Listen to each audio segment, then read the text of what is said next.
नमस्कार, मी सागर जोशी. TV9 मराठीमध्ये आपलं स्वागत. दिल्लीमध्ये वेश बदलून गेल्याचा आरोप करत खालच्या पातळीवर बदनाम केलं गेल्याचं अजित पवार यांनी म्हटलंय. माझ्याबाबत नेहमी गैरसमज निर्माण केले जातात असा आरोप देखील अजित पवार यांनी विरोधकांवर केला. मराठा समाजाला आरक्षण मिळालं पाहिजे असं माझं स्पष्ट मत असल्याचं देखील अजित पवार यांनी जाहीर केलं आहे. दरम्यान जनसन्मान यात्रेमध्ये अजित पवार यांच्याशी एक्सक्लुझिव्ह बातचीत केली आमचे प्रतिनिधी अक्षय मंकणी यांनी. आपल्यासोबत स्वतः अजित पवार आहेत, जे राष्ट्रवादी काँग्रेस पक्षाचे अध्यक्ष आहेत. सर, तुम्ही यात्रा काढली, जनसन्मान यात्रा. या संपूर्ण यात्रेमध्ये गुलाबी कॅम्पेन आपल्याला पाहायला मिळते.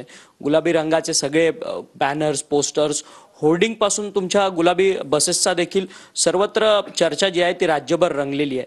गुलाबी रंगाचं नेमकं कारण काय आहे आणि या संपूर्ण यात्रेचं उद्दिष्ट काय? नमस्कार.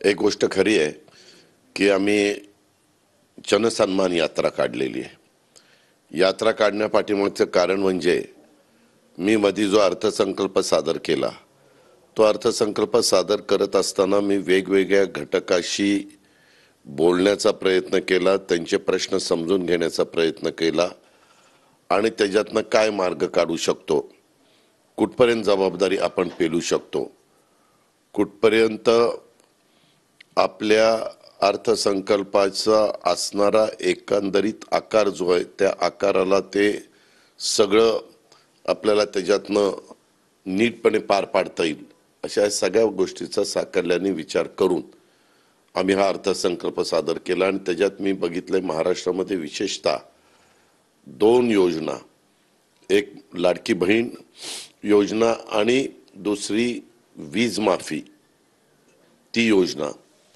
त्या खूप